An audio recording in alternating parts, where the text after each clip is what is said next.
robot.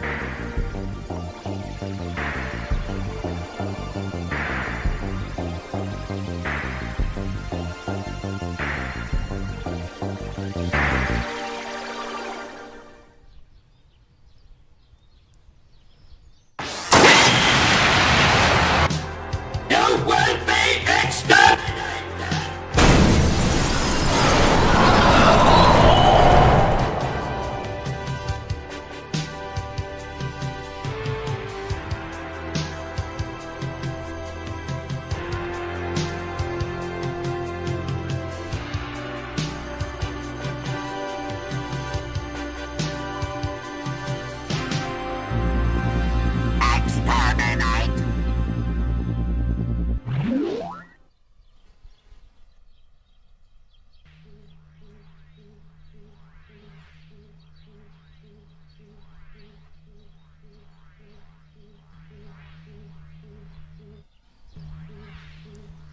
Exterminate! Exterminate!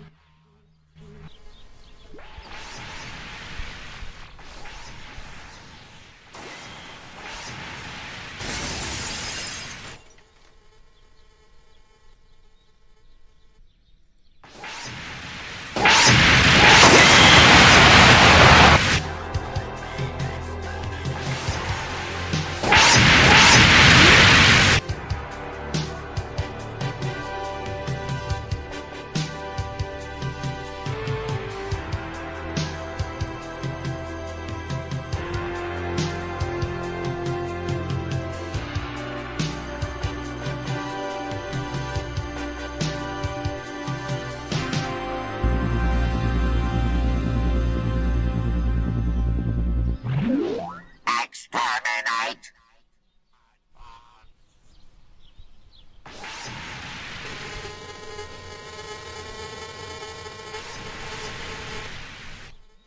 You will obey the Daleks, or you will be exterminated!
will not obey.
I will not obey.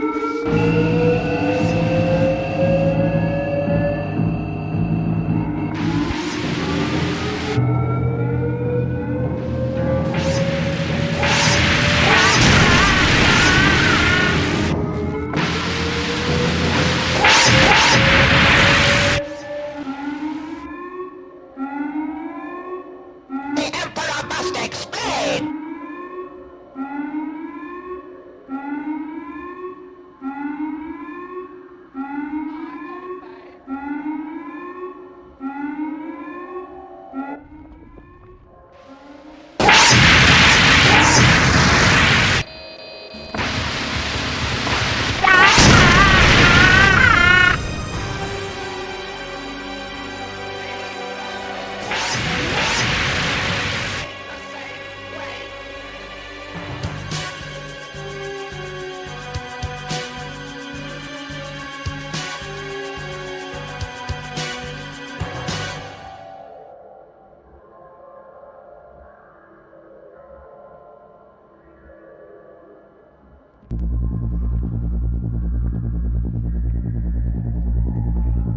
Why obey without question?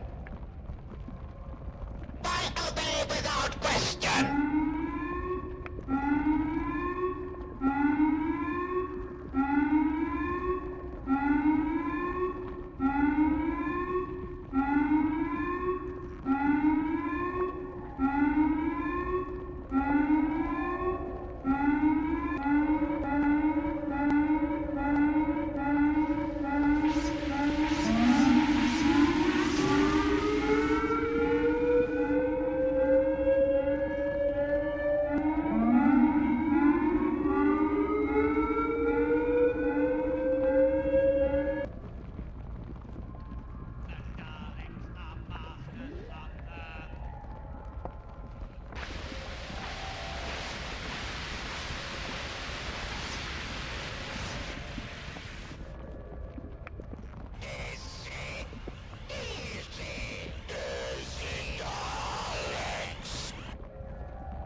Exterminate!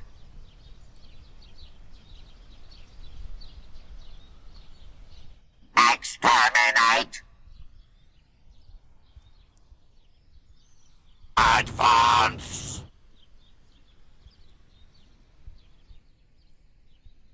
The Supreme Dalek is your ruler. He must be obeyed at all times.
Exterminate!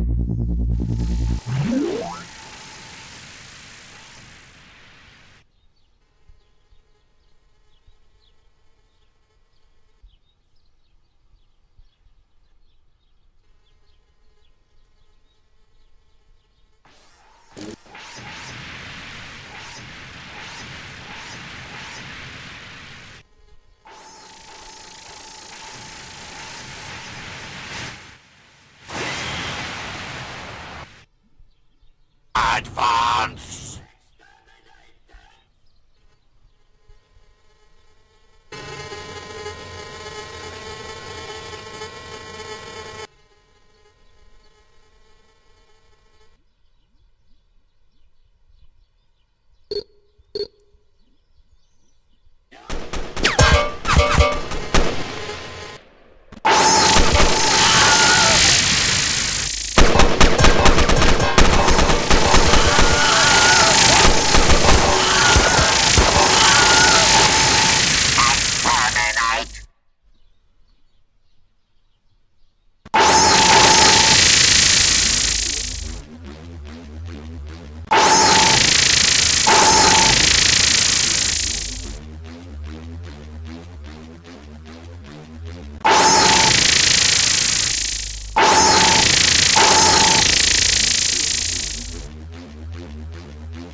Exterminate!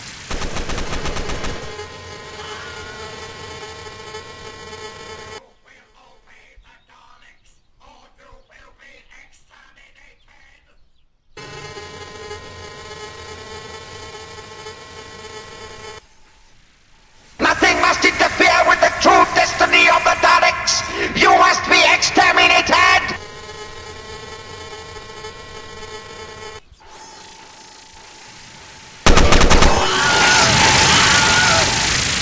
Exterminate!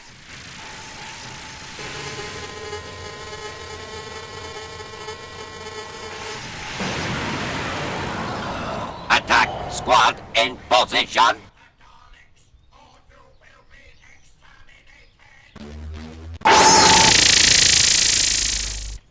Attack squad in position! You will be exterminated!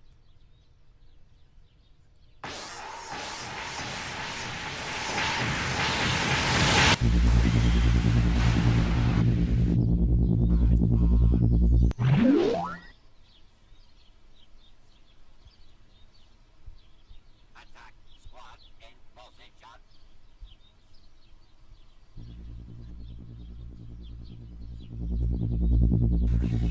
Exterminate! It is the hand of Omega!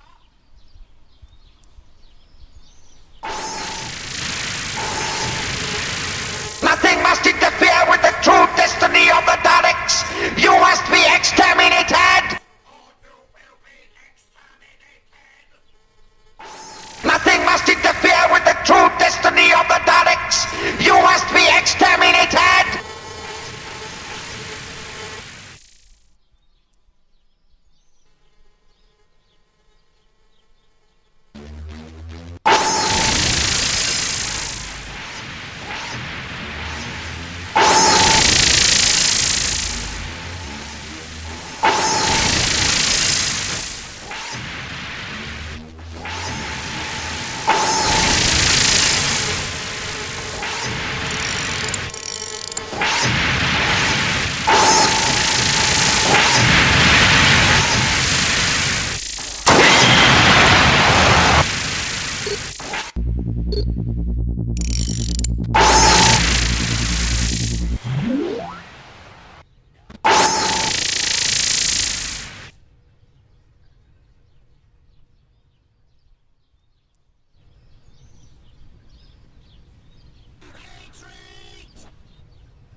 We are Receiving reports of an attack on planet Styrodon. Should we send support? Negative. We will defend this fortress. This may be a feint by renegade forces to distract us. Shadow Force hailing from Styrodon, requesting ground clearance. Do they have a code? It is an old code, yet still valid. I was about to clear them, should they be detained. No, let them land and inform Davos immediately.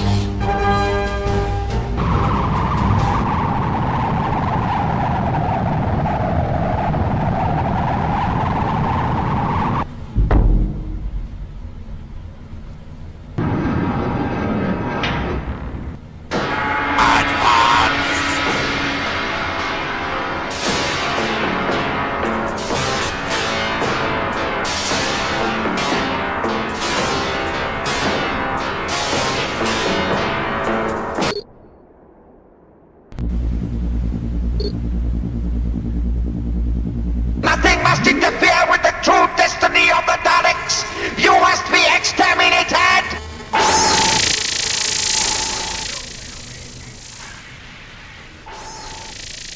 You will obey the Daleks, or you will be exterminated!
Attack squad in position.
The Supreme Dalek is your ruler.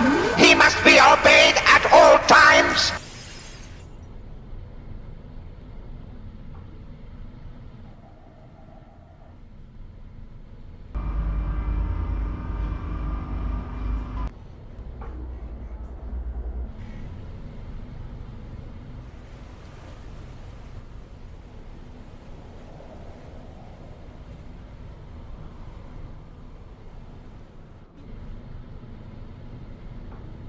The Supreme Dalek is your ruler.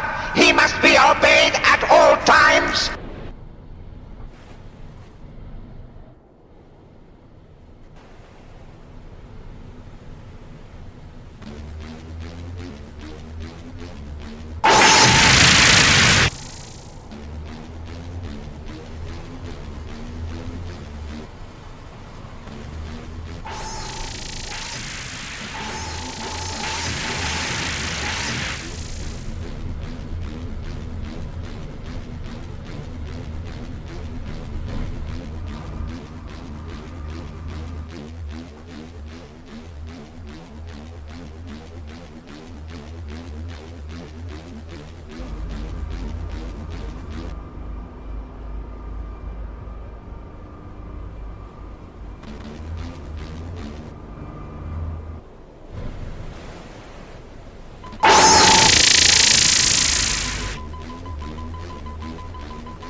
The Supreme Dalek is your ruler.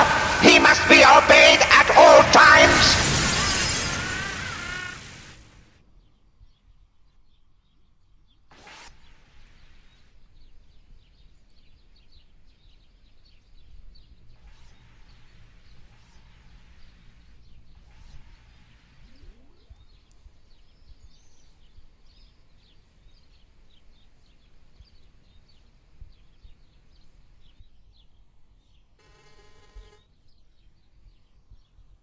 The Supreme Dalek is your ruler.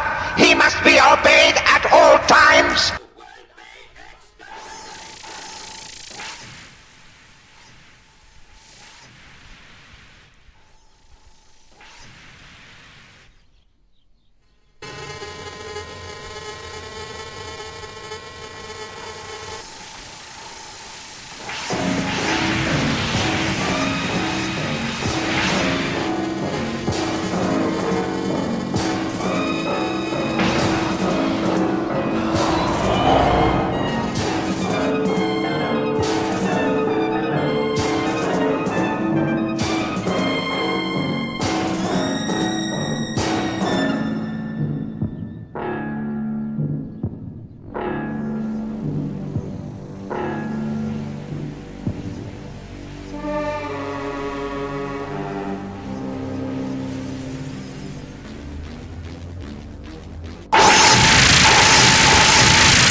Nothing must interfere with the true destiny of the Daleks. You must be exterminated.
Experiment will commence.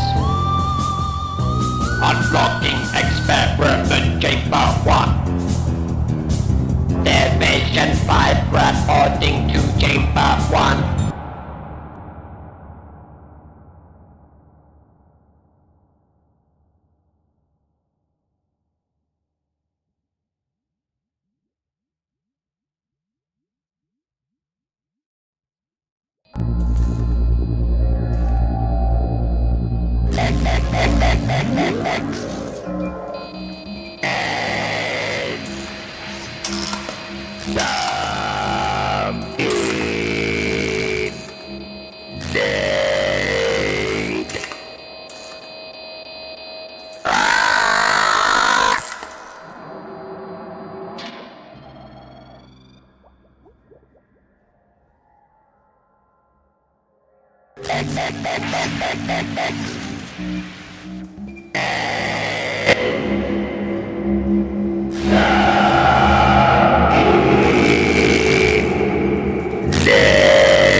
Flowers are beautiful.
The experiment will commence.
will not obey!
do not leave cases or parcels unattended anywhere on the station. Any unattended articles are likely to be removed without warning.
Field, Reading West, Reading, Twyford, Maidenhead, Slough, West Drayton, Hayes and Arlington, Ealing Broadway, and London Paddington.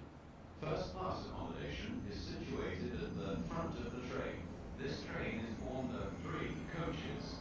Platform 1 for the First Great Western Link service to London Paddington via Bradford-on-Avon and Newbury.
5-volt battery, so currently it's running on 3 volts.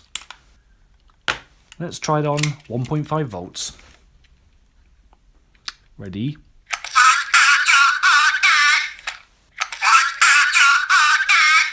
Much better.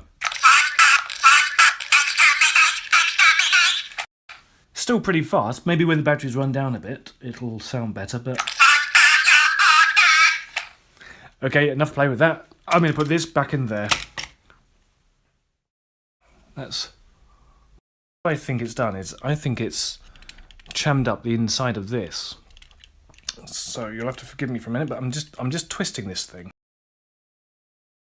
Nothing like I usually do. I usually play on a game called Wormax.io. But rather than do nothing, I thought I'd be creative, and this is what I'm going to be working on today. Now, you may recall a few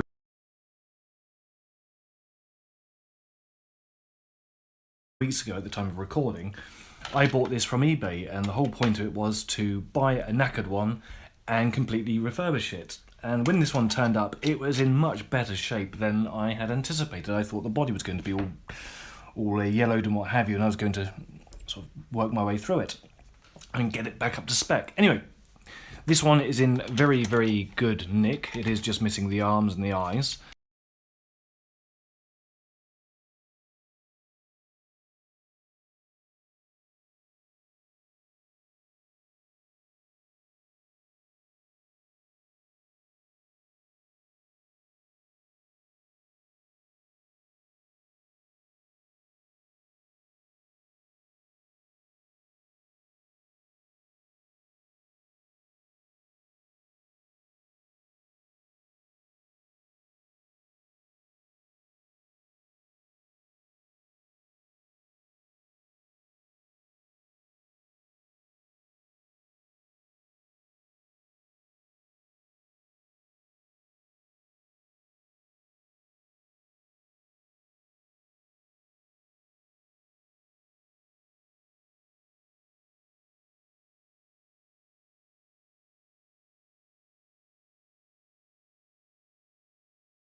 However, it doesn't talk.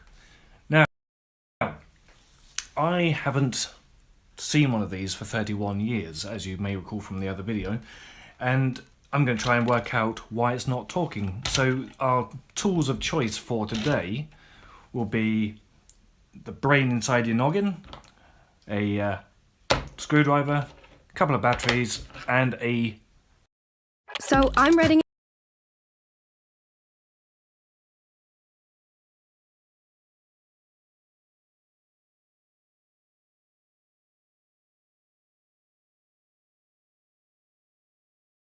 pokey thing.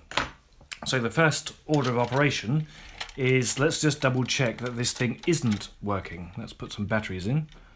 Oh, they're both going that way up. So these are fresh batteries. 1 battery, 2 batteries, shut the lid, put that over there, and not a damn thing. Dead as a dodo. Or is it? I don't think it is, actually. Now, let's just go through this systematically. Pressing the button is essentially, it's a rod going all the way down to the inside, and there's another little button inside there.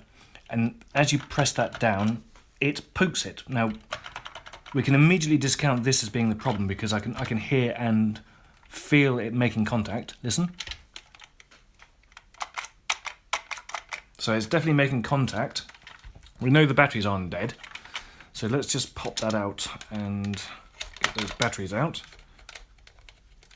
There we go. So what we do need to do is pop this little box out. Now, one of the first things to consider looking at this is I noticed that there is a little bit of rust on here. So if I push the top head button down, see that? There is a little bit, I say a little bit, there is a lot of rust just here. Now that may be a little clue as to what's going on here. So Again, from memory, this piece here is the bottom end of where the disc is sitting. The disc is sitting approximately there, and that's the spindle. So you press this button down, and this forces basically the arm to make contact with the record, because there's a little record in here. So record turntable here, this is its spindle. This here is the motor, and on the end of the motor is a pulley, and that is connected via a band, or yeah, a band we'll call it. It goes around that and just spins and spins and spins. And I think on this side, the arm with the stylus on it is held under tension by the casing here. So I'm going to remove all this and have a look. So let's get this out, and just looking at it, doesn't look like anyone's had a go at these, because it's a crosshead, yep, and they're definitely not rounded off. So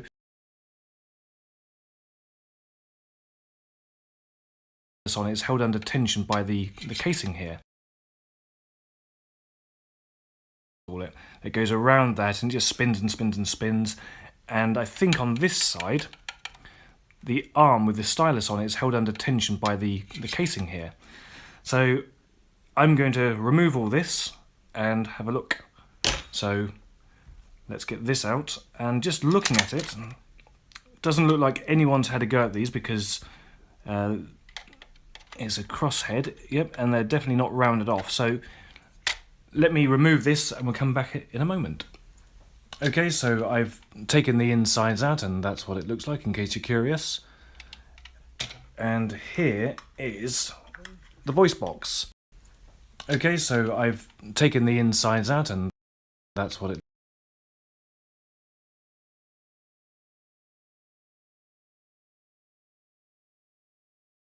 looks like, in case you're curious. And here is the voice box, and that little thing there is the little on-off switch. I said the on-off, that's the activator switch, and that is the little button that sits inside the head. So you press that down, and that activates it by doing this, beep beep beep. So that sets the voice off. Now it's a little bit curving off to the left, shall we say. Activates it by doing this, beep beep beep. So that sets the voice off.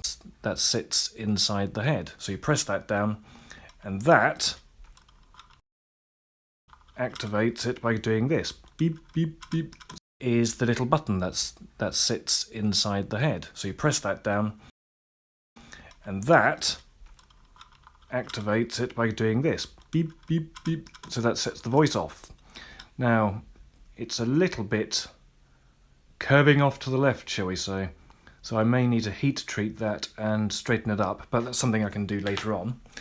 But here is the voice box. Now there is a second set of screws just inside here, just in there, so you'll need a little jeweler's screwdriver to undo it.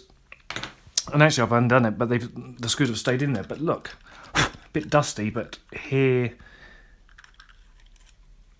are the insides. And yep, that's pretty much as I remember it. Now, having a quick look at this, there's your pulley on the end of your motor there. There's your band going all the way round, and obviously your little record and your stylus on the arm. And it was as I suspected. It's held in by tension to the body. So the band is good. Looking at this, hang on, the band is good. Yeah, actually that's not bad for 40 years old. So it's probably this thing here. There is a quick fix to this. So let me just pull all this apart. How do you pull it apart? Oh yep, that comes out. Put that somewhere safe. Those parts, there's a little spring in there. Does that come out? Yep. Put that somewhere safe with the screws. Now, okay, here is what I'm proposing to do. Now, you remember that I said there was some rust in this? Well, let's see if I can make it contact. Okay, there's some rust in this, and what I think it's done is I think it's chammed up the inside of this. So you'll have to forgive me for a minute, but I'm just twisting this thing. Just twisting. There's no real resistance in here. So let's see if that's helped. Nope.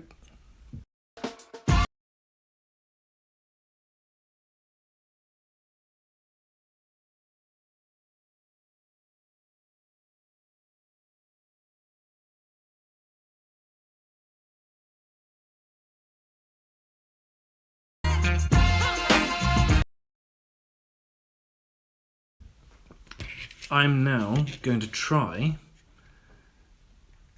and get this WD-40 to penetrate. Just penetrate in there. It's not the most ideal stuff to use, but it might help, and I don't have anything else to hand at the minute. So let's just let that penetrate in there for a moment. Hopefully it's in there. Now what can I use to bridge the contacts, which is that there. Come on, let's try spinning this thing. See if this works.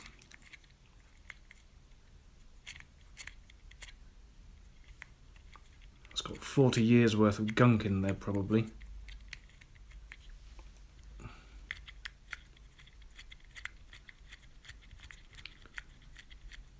No, it's really quite stiff in there. I might have to just sit here spinning this off camera until it starts, or at least until I get bored and realise it might be something else. Come on, you.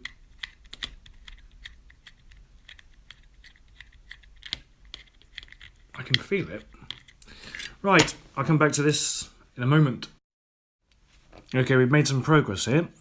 So, as I was saying before, there's your motor here with your little spindle and your pulley, and your batteries inside here run along here and connect via these two little pieces here, which this thing sits on and makes the contact. When you push the button, it pushes that down and makes that little thing in there, makes contact with these little things here, these little pieces. So, as I was saying, grab hold of this and spin it, because there was a bit of gunk in there. So let's just touch those together.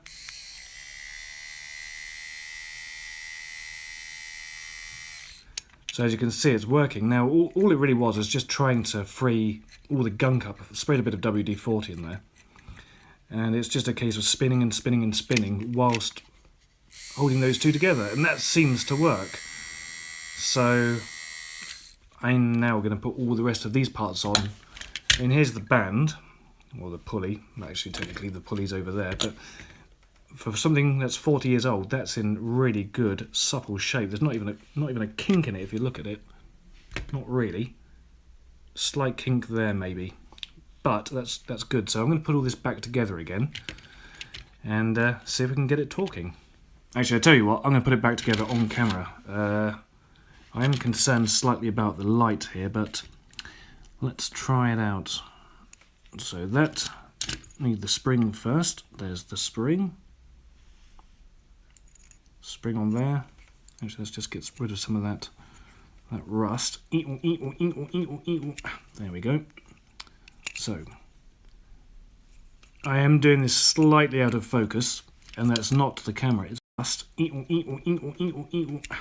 the spring. Spring on there. Actually, let's just get rid of some of that rust. There we go. So I am doing this slightly out of focus, and that's not the camera, it's me. I'm out of focus. I should be wearing my glasses, and I'm not. So poke around. There you go. Ooh! So there you go. You push your button down, that thing there, and it's stalled. No, it hasn't. Let's just let that run for a moment.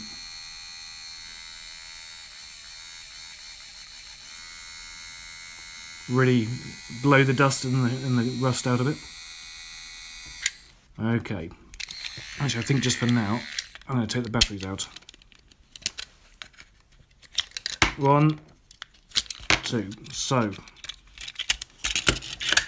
that down. I should have put this on. So put that over there.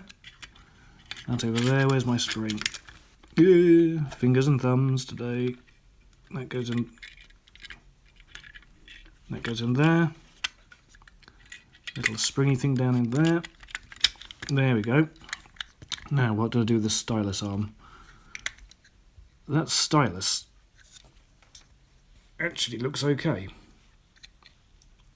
Let's just clean that off a bit. Now, where did that go? That went on here. Push that all the way down. Push that over to there. Now, the tension on the body keeps it working. So that's sprung to the body. So technically then, that should go on and then work. Let me just... Here we go, fingers and thumbs. Let's put the batteries back in it and let's just see what happens. 1, 2. Hang on. Right. Come on. Go, go, go, go. Damn it! I could do it without the camera being in the way. Right. Okie dokie. Let's try that again. There's got to be some usable footage in here somewhere.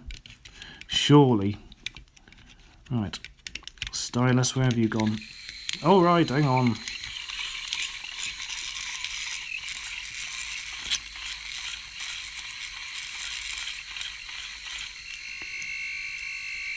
Why have you stalled?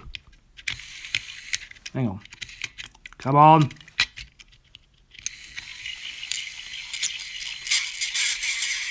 There you go. Now obviously in the back here is a little diaphragm here. Now that would... Why have you stalled? Hang on. Come on.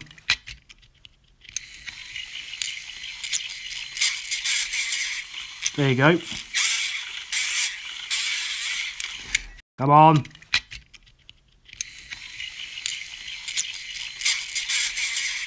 There you go.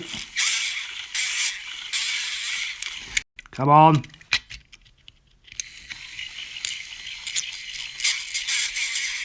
There you go.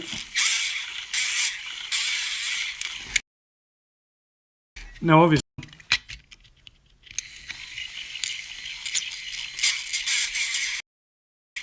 There you go. Now obviously in the back here is a little diaphragm here. Now that would accentuate the sound, so I'm just wondering whether to put it back together again. It seems to be working. It's that simple. Obviously I've made a complete pig's ear of filming this, but you get the general idea. It's usually this motor is clogged up with rust and dust and fluff, so it's just a matter of cleaning that out. Overall, this is in good nick, so let me put it all back together again and let's see it working with the old diaphragm. See the diaphragm's just inside there, you can just see it gleaming there, and that is what makes you able to hear it.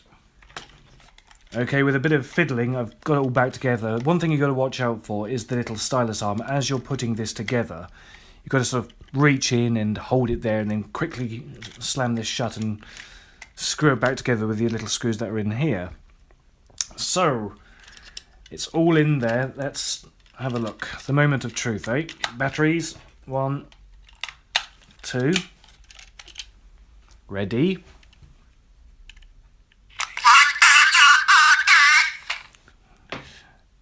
Yeah, that sounds as daft as it did originally.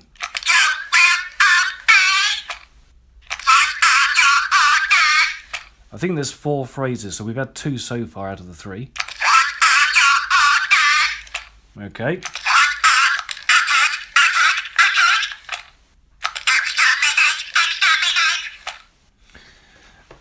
Sounds like a weird Martian. Right, one little trick you can do.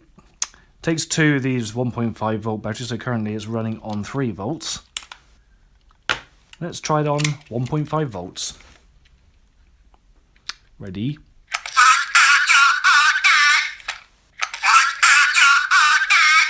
Much better. Still pretty fast. Maybe when the batteries run down a bit, it'll sound better, but... Okay, enough play with that. I'm going to put this back in there.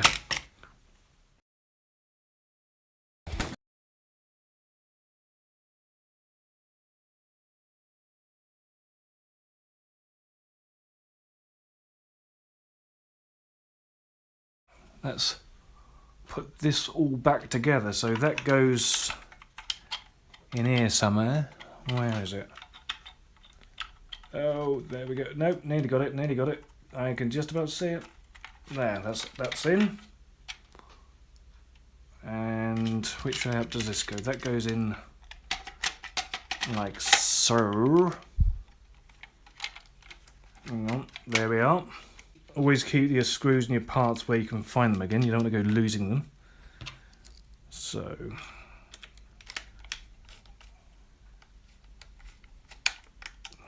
not too much pressure. We're not wanting to round the edges off. We may need to get into this again. Let's go for a bigger screwdriver. Don't want to round those off. Enough pressure in.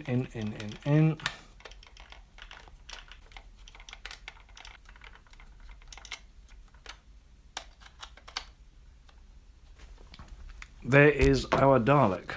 Let's see how the little fella holds up. Excellent. Neat. Please don't repeat yourself.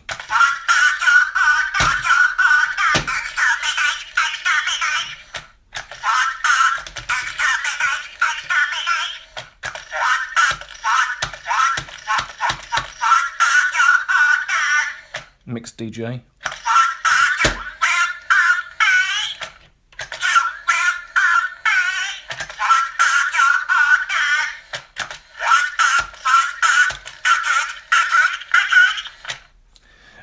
Okay, the speech is fairly random and sometimes it repeats, it gets stuck in a groove and just repeats the same one, but that's exactly what it did when I was little, so about 31 years ago. I'm really pleased, so there's nothing much more that I can say about it.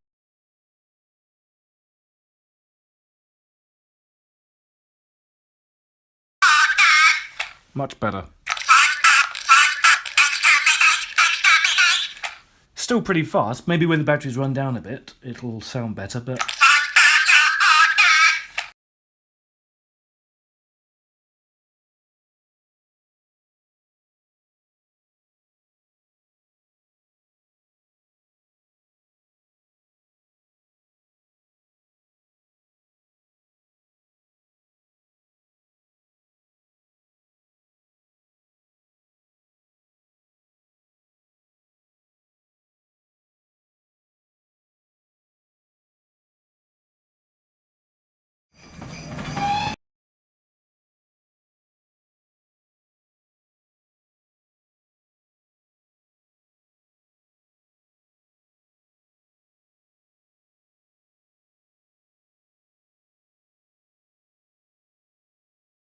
$300, the worst scan. YouTube video player, group, exiting narrator. Models that are supposed to be decent, and in my opinion, were not. So this is just my opinion, right? If you disagree with any of the locos in this list, then that is perfectly fine. And please do comment down below and let me know what your thoughts are. Or alternatively, if you're not quite that brave, you could go onto a forum and whisper nastily about how unfair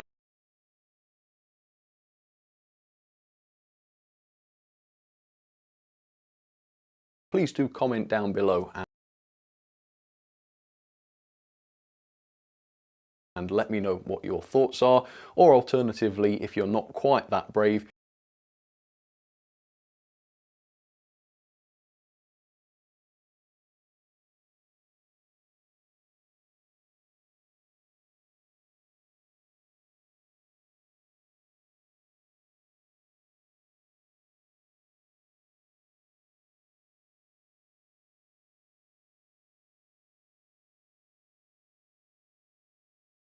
you could go onto a forum and whisper nastily about how unfair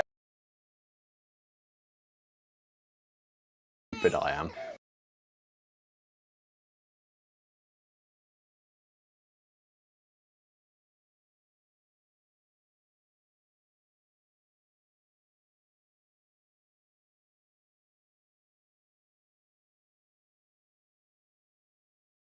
Of course, that is fine as well, and in fact the extra exposure I got last year because of that was awesome, so more of the same please. Anyway, let's kick off this countdown then with the 5th worst model train of 2021, and it is this. The Bachmann ROD 280 locomotive, which scored 6.01 out of 10 on my rating, and it cost me £139, down from an RRP of £174.95. So not a cheap loco by any stretch of the imagination. And right from the get-go, I got off on the wrong foot with this locomotive because right out of the box, the drawbar assembly was broken. Now this is a horrible design at the best of times because it involves lots of visible wires, which are obviously unrealistic. It's insecure because there's no screw holding the loco and tender together. And in some models, the wires even obstruct the tender wheels, which is obviously just ridiculous. In this case though, the drawbar failed completely, and the first thing I had to do with this loco was to 3D print a new part, which at this price is obviously quite unreasonable. You shouldn't have to do things like that. People have been on at Bachmann for this poor design since way before even I got into the hobby, and yet Bachmann are still producing new models with it. I mean, it seems like a minor thing, but for me this is a major gripe. As for the level of detail, it's actually okay on this model, and that's the reason why this is not further down on today's list. The model looks decent for all intents and purposes. That said though, as a very, very expensive model, the detail isn't that complex, and the decoration, as you can see, is really quite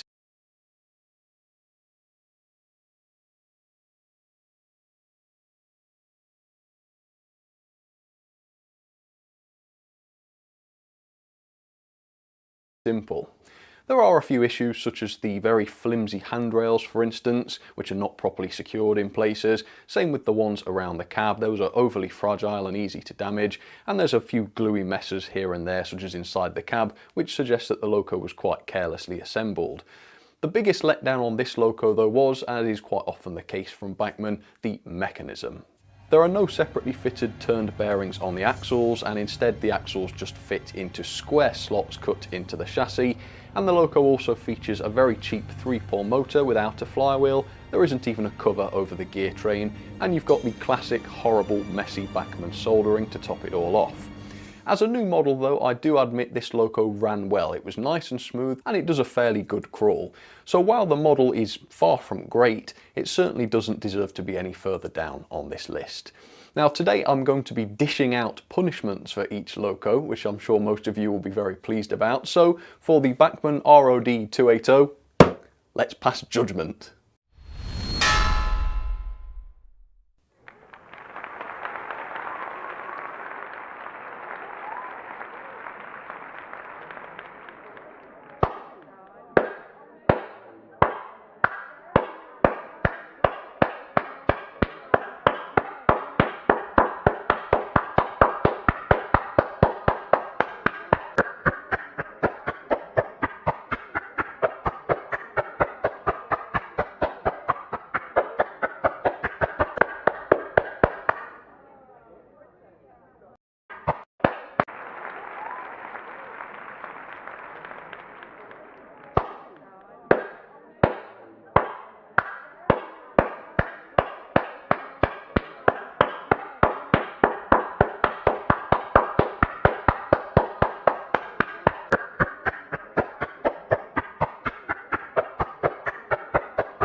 Let's move on, shall we? Let's move on. Okay, let's get to number 4 on today's list then, and that is this, the deplorable EFE Rail Adams 02 locomotive. Now there are people out there who try to defend this model completely ineffectually, of course, but as far as I'm concerned, it really is just a pile of overpriced garbage. This thing has an RRP of £149.95, and I paid £127 for this from a retailer. This is a tiny locomotive, and even if it was super high quality, at that price it would be a very, very expensive model. But the problem is, it is not high quality as far as I'm concerned. I think this is cheap, nasty, badly made, lightweight and mechanically poor.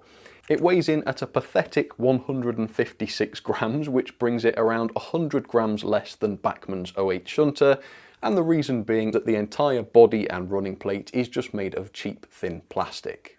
And in fact, the Bachmann Johnson 1P, released within the same year as this model, actually cost the same, but it had a die-cast running plate and it weighed nearly 40 grams more.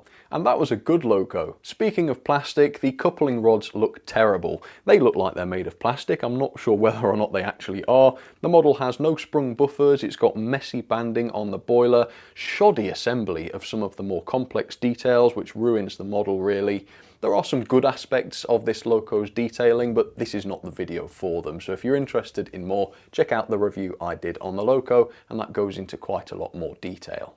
Mechanically, the model is pretty disappointing too. It's very inconvenient to access for maintenance purposes. I never did get access to the motor, and of course all of this limits the lifetime of the model. If you can't look after it, if you can't maintain it properly, if you can't clean it, if you can't lubricate it, how long is it really going to last? Complete disassembly of the chassis or the wheel sets is required in order to clean the pickup bearings and the axles, and there are no speakers or lights fitted to this loco either, and once again Bachmann's locos of this price do have them. As a result of all of this, the performance is poor. There's way too much slop between the two driving wheels, as you can see, so it looks utterly laughable when the loco starts, with one axle starting to move long before the other. It's unreliable as well, it's constantly hesitating and cutting out on points, or even where there aren't any points. It's just a horrible runner from that point of view. And of course, because of its farcically lightweight, it's also incapable of hauling even a modest train up a small incline. Now, those who try to defend this locomotive, and again, why, say that this thing wasn't very powerful in real life and therefore that pulling power is realistic. Absolute twaddle. We're not talking realism here, this is a model, and models are often expected to run on gradients and curves far steeper and tighter than anything in real life, so a good model should be designed to handle those. This thing couldn't haul 4 coaches around my layout, and the inclines and curves on there are not actually that extreme by model railway standards. And here's a good example of this. Here is the much smaller, half the size Hornby Peckett hauling the same train absolutely perfectly. So any defence of this loco's terrible pulling power is utterly pointless, so please stop, it's embarrassing. I really do think that this is a horrible model, and of course to own it you've got to pay top dollar. Well, it's time for judgment then, isn't it?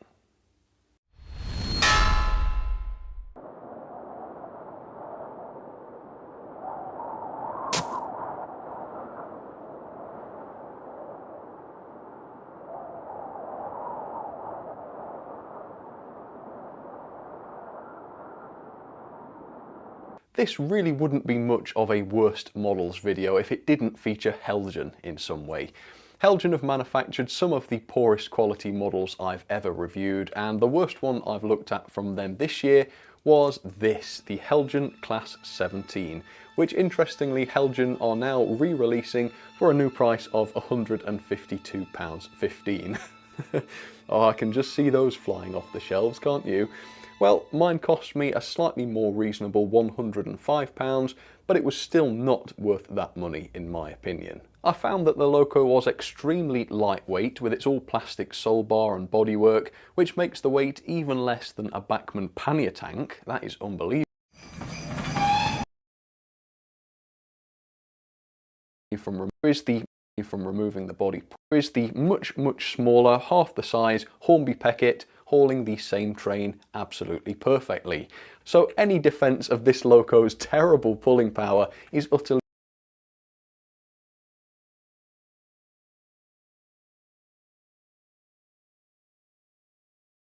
pointless, so please stop. It's embarrassing. I really do think that this is, and of course to own it you've got this loco. And here's a good example of this. Here is the much smaller, half the size Hornby Peckett hauling the same train absolutely perfectly. So any defence of this loco's terrible pulling power is utterly pointless, so please stop. It's embarrassing. I really do think that this is a horrible model, and of course to own it you've got to pay top dollar. Well, it's time for judgment then, isn't it?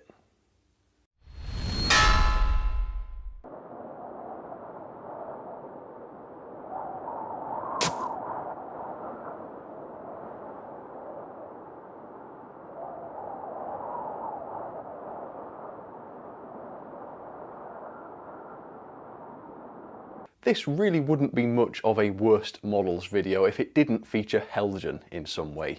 Helgen have manufactured some of the poorest quality models I've ever reviewed, and the worst one I've looked at from them this year was this, the Helgen Class 17, which interestingly Helgen are now re-releasing for a new price out of 10.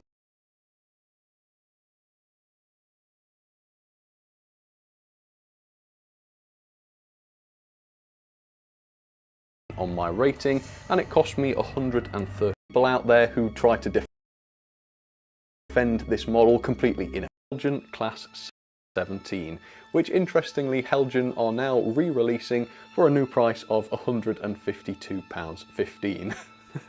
Oh, I can just see those flying off the shelves, can't you? Well, mine cost me a slightly more reasonable £105, but it was still not worth that money in my opinion. I found that the Loco was extremely lightweight with its all plastic sole bar and bodywork, which makes the weight even less than a Bachmann pannier tank. That is unbelievable, isn't it? It was, however, a good looking model, though we have to admit the detailing is very simplistic, even if you like this model. It's got no painted cab detailing, for example. It's got an unrealistically high cab floor, plastic grills complete with flashing and zero depth, and quite a lot of moulded details. Dismantling the model for maintenance or DCC fitting or any other reason is overcomplicated, convoluted and utterly frustrating. To remove the body, all of the buffers needed to be removed from very fiddly housings. Tiny little pieces are involved and it takes an absolute eternity to refit them. The body comes away in 2 parts and all the lights are hardwired, preventing you from removing the body properly. And to finish off, the model uses a 3-pole motor with no proper bearings on the bogies.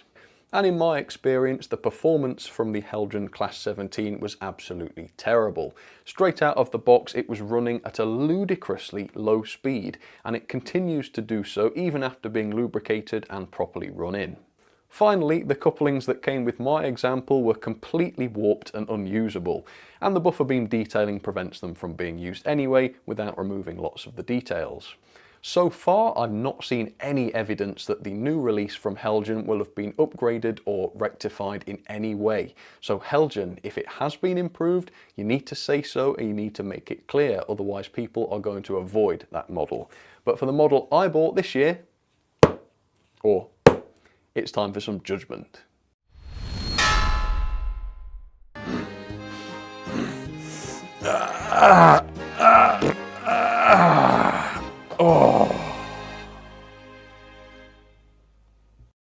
Instead of being both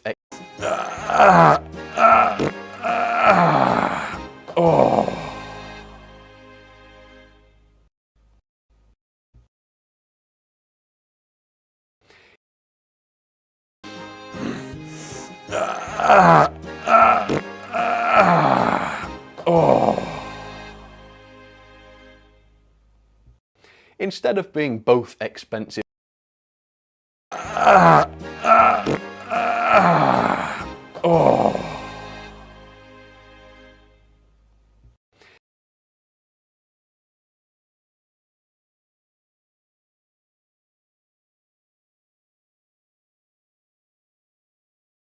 Instead of being both expensive and naff, as everything I've looked at so far has been, this next model is just naff. So it is this. It is the Bachmann Union Pacific 484. Supposedly it's an FEF locomotive, but apparently that's just what Bachmann have called it, and this is actually nothing like an FEF, supposedly, that's what I'm told. However, this thing only cost me £99.99 from Trainworld, so say what you like about it, but I don't think you can call this expensive. And I'm going to be quite controversial here and say, as bad as this is in areas, overall it's not that bad. Overall, the model looks quite impressive, it's imposing of course, it's very, very heavy, and it's reasonably well assembled. Up close though, the lack of finesse becomes more apparent. The decoration is very messy in 1 or 2 areas, with paint bleeding messily between different areas. You've got 1 or 2 missing details as far as the decoration goes, no painted cab detail or anything, and if you remember, the model has that very noticeable parting line right across the top. But for what you pay, the level of detail alone is not enough to make this model the second worst model train of 2021. For that, we need to take a look at the performance and the mechanism. The mechanism is relatively poor. The loco to tender coupling is extremely poor. It's conspicuous, the wires are all over the place, you can see them very clearly, and the drawbar interferes with the model's ability to actually stay on the track. And of course, if you think back to the review, you'll remember that it derails on most curves. Supposedly the minimum recommended radius for this loco was 4th radius, but because that wasn't written on the box or the paperwork anywhere, I had no idea. And of course, providing a minimum recommended radius is not the same as saying this thing will derail on anything tighter, and that should have been made clear to me, the customer. But the motor itself is quite decent. It's a 5-pole motor with a flywheel, and even the performance is nice and smooth, albeit with very little torque. But there's an even more major problem than that, and that is of course the derailing. And it's not due to the size of the loco and its wheel set. A lot of people have explained that to me. It's just because of the size of the loco. No, it isn't. I've got a Garrett, which is massive. That works fine. I've got a Berkshire, which has the similar wheel configuration. I've got the Daylight with the same wheel configuration. Those do not derail on those curves. The real problem is much simpler than that, and it was solvable, but Bachmann didn't fix it. And it was, of course, the coupling, the loco to tender coupling. Those wires are very, very stiff, and they just don't flex enough around the curves, and they push either the loco or the tender off the track. And the only way I could find to get the loco to run properly was to unhook the drawbar and have it pull the tender along by its electrical wires, which of course is a terrible idea, but it does prove that the loco itself is capable of running on those tighter curves. But you're prevented from doing that because of this horrible little design. And that, my friends, is totally unacceptable. And it's going to be judged as such.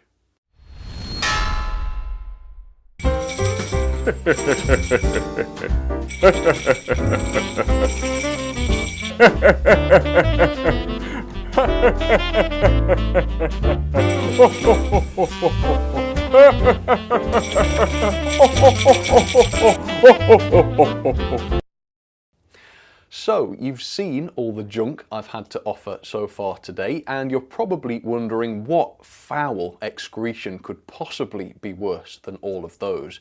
Can such a thing even exist? Yes, it's the Hornby Class 66. With an RRP of just £74.99 and a retailer price in the region of £67.99, it sounds very reasonable. But believe me, it is not cheap enough. You couldn't pay me to take on another one of these. As you can see from the box, this is a Hornby Railways model. It's not part of the lower spec railroad range where it belongs. It is in Hornby's main range. And the box even states 1999. That's over 20 years ago since this thing was designed. So before I'd even had a chance to open the box, things were not adding up. There was something misleading going on here. How can a loco like this be so cheap and so old, yet still marketed in Hornby's main range? Well, I wasn't wrong to have my doubts. This model's decoration was the worst I'd ever seen. Rather than having been decorated properly, this model's paintwork comprised of a one-piece wrap on each side, which is effectively a giant sticker. And like a sticker, this wrap obscured almost all of the detailing on the Class 66 body, so that the grills, the doors, the other sort of inset details were just totally ruined and spoilt by this wrap. It had bubbles of air trapped behind it, which looked terrible. Areas of the wrap were broken and chipped off entirely. And up close the wrap appears to be grainy and low resolution, a far cry from the high quality decoration that you'd expect from a Hornby Railways locomotive. And even if you can look past the dodgy decoration, which you can't, the detail itself isn't that great. It's got plastic grills, basic moulded details, terrible looking doors because of the wrap I suppose, no working lights, no lights at all on the model, no sprung buffers, and of course no painted cab detail. It's a railroad locomotive, except for the decoration, which is actually worse than anything I've ever seen in the railroad range too, so that's fun, isn't it, Hornby? The mechanism in these is very poor as well. Only 4 of the model's 12 wheels are actually driven, and 2 of those have rubber traction tyres on them to boot. The chassis is completely plastic, low quality plastic motor bogie, not designed to be serviced, and in fact even Hornby's own personnel cannot service these things without breaking them. In fact, we've just broken it. It's an inconsistent runner, it fluctuates in its speed, and the pulling power is only just passable even with the two rubber traction tyres. It really is quite diabolical. It's a horrible travesty of a locomotive, and no price is low enough that I would recommend something like this to you. Yes, some of the other versions of the 66 are fine. If you're going to buy one, get one without the plastic wrap or whatever it is, but that's not the one I got, and so people saying I'm unfair to call it bad. No, that's the model that I reviewed. That model was terrible. I said it was terrible. That is justice. And speaking of justice, let's serve some to this absolute travesty. Let's rain down justice upon it, shall we?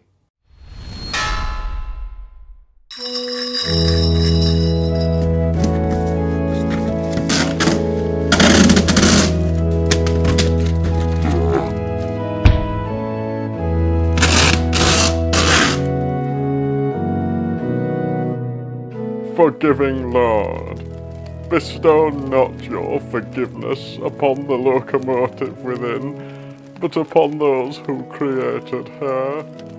Help them to see the error of their ways. Help them to abolish their shoddy modes of production, and help them to enter into a different industry, where their lack of finesse, quality, and competence is no detriment to them. We ask this in your name. Amen.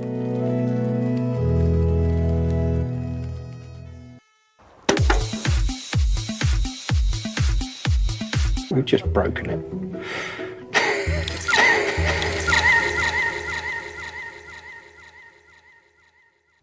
So there you have it then, folks. Those are my Finesse, quality, and competence is no detriment to them. We ask this in your name. Amen.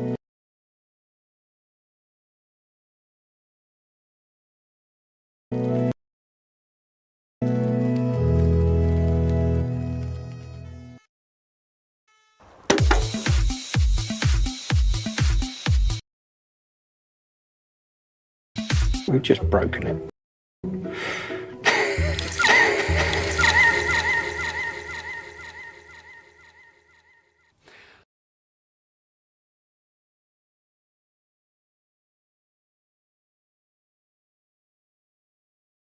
Rubber traction tyres on them to boot. The chassis is completely plastic, low quality plastic motor bogie, not designed to be serviced, and in fact even Hornby's own personnel cannot service these things without breaking them. In fact, we've just broken it.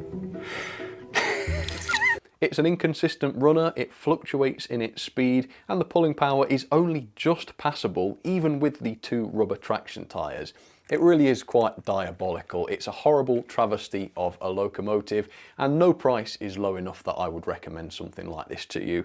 Yes, some of the other versions of the 66 are fine. If you're going to buy one, get one without the plastic wrap or whatever it is, but that's not the one I got, and so people saying I'm unfair to call it bad. No.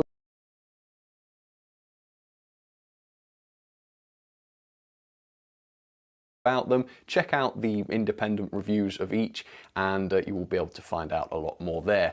Now, this video is not going to include sort of kids toys, kids models, so it's not including Thomas, and it's not including the Pico MyRail stuff. Those are designed for kids, and for me to poke fun at them in this video for not being detailed or good quality just wouldn't be fair. So in this video, I'm looking at models that are designed to be serious models, models that are supposed to be decent, and in my opinion, were not. So this is just my opinion, right? If you disagree with any of the locos in this list, then that is perfectly fine. And please do comment down below and let me know what your thoughts are. Or alternatively, if you're not quite that brave, you could go onto a forum and whisper nastily about how unfair and stupid I am. Well, of course, that is fine as well. And in fact, the extra exposure I got last year because of that was awesome. So more of the same, please.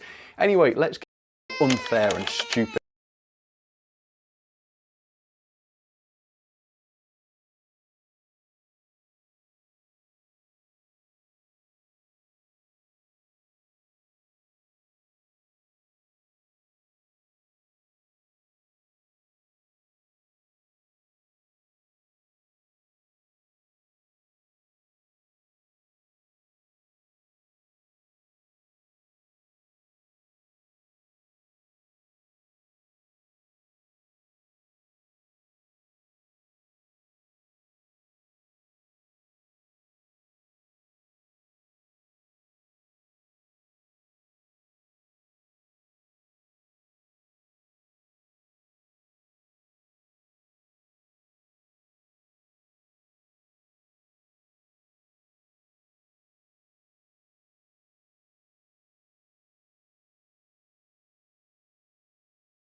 2022. Here and welcome back to the railway. Today I'm about to reveal the very best model locomotives of 2022.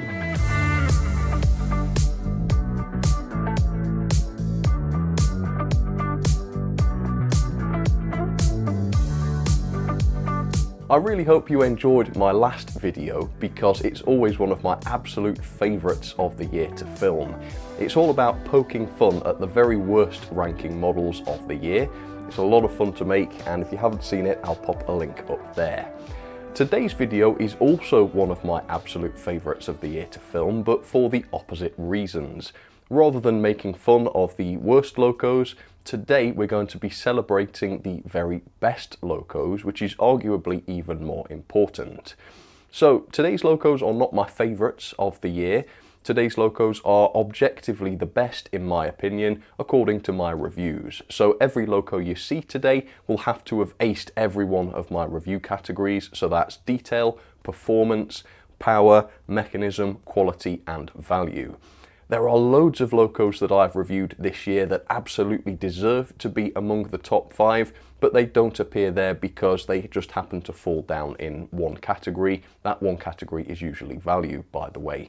But if you're interested in what those might be, I will give you some honourable mentions at the end of the video. Also, I promise this is the last thing before we get started, I am filming this video a little early, so there are still some locos that might still arrive this year. So if they do arrive after this video is filmed and they do make it to the top 5 and therefore don't appear in this video, I will include them on next year's ranking so that they have a chance to be in this video next year. Right, let's get started then. Let's start with number 5 of my top 5 model trains of 2022. And that is this, the Bachmann 03 Shunter. You would not expect anything special from this loco. It's a very standard looking, seemingly basic shunter. But when you look up close, you start to notice the level of care and love and detail that has been put into this model, which is why this is so amazing. In the rating, this came out with a score of 8.79 out of 10, and it scored 4 or more stars in every single category. This loco is an absolute all-rounder, and here's why. The paintwork and decoration are excellent, they're very, very intricate, and the wasp striping and other paintwork looks absolutely awesome. There's loads of detail here as well. It's got the separately fitted electric lamps. It's got etched detailing, including this area around the steps, which just looks so good. It's unbelievable. It's even got a driver in the cab, which is a rare feature, yet absolutely great to see. And of course, it does have sprung buffers. The mechanism is also faultless as well. Not only is it a high quality mechanism, but it's also really easy to service as well, which always gets extra points from me. So the base keeper plate is very easy to remove. You can see we've got fully separately fitted bearings on all of the driving axles. It's got fantastic chassis design with a good quality coreless motor which works excellently. It's got interior cab lights and also great gearing too. So the loco runs at a great speed, not too fast, not too slow. The performance itself is a genuine 5-star. The crawl is excellent, it's so smooth and reliable, and it's decently powerful as well. The quality can also not be faulted. It was put together so well. It's got the die-cast running plate, which makes it decently heavy. And to top it all off, the price for this was reasonable as well. The RRP is a tiny bit steep, maybe £129.95. Still not that bad though when you consider what you get here, yet I paid less than £100 for this.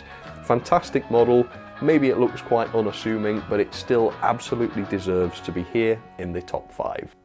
Locomotive number 4 is from new manufacturer Accurascale, who took the entire industry by storm with their first ever locomotive just by virtue of its quality, its detail and everything else you can think of. The locomotive is, of course, the Class 55 Deltic. And this loco scored 8.90 out of 10, slightly higher than the 03 as it scored 5 on detail and value, which are 2 heavily rated categories in my rating system. Most parts of this model are impressive to be fair, but it's really the detail and the attention to detail that made this one particularly stunning.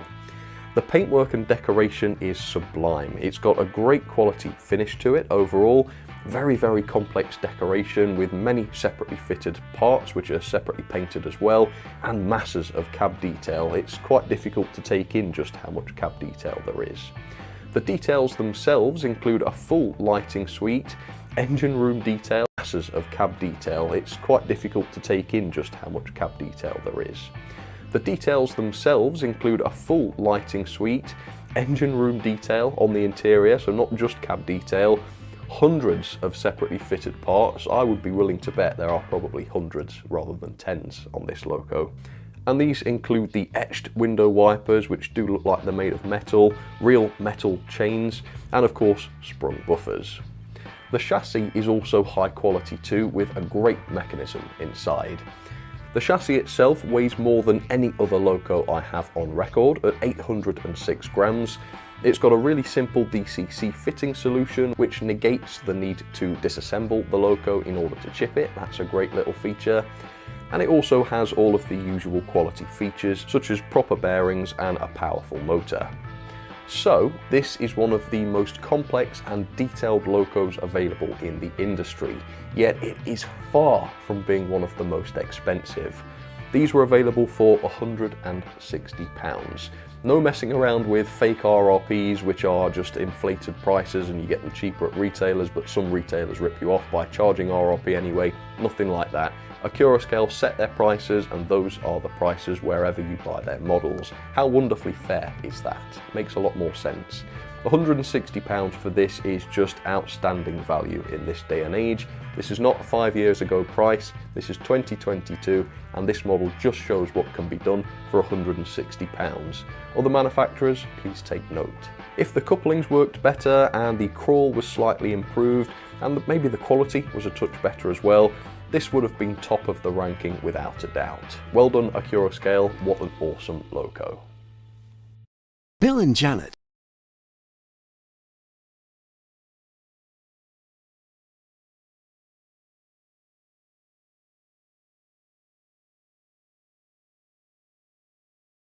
Throughout each year, about once a month, I do go back and revisit older models to produce new and updated reviews just to keep the whole channel fresh. That does mean that there are some older models appearing in my rankings from time to time. But because the standard of new models tends to be so high, it's very rare that we see an older model crop up in the top 5s. But this year it has happened, and this is a loco that is from around 5 years ago, and yet it is still of a sufficient quality and detail to appear here in the top 5. And that loco is this. It is the Hatton's P-Class.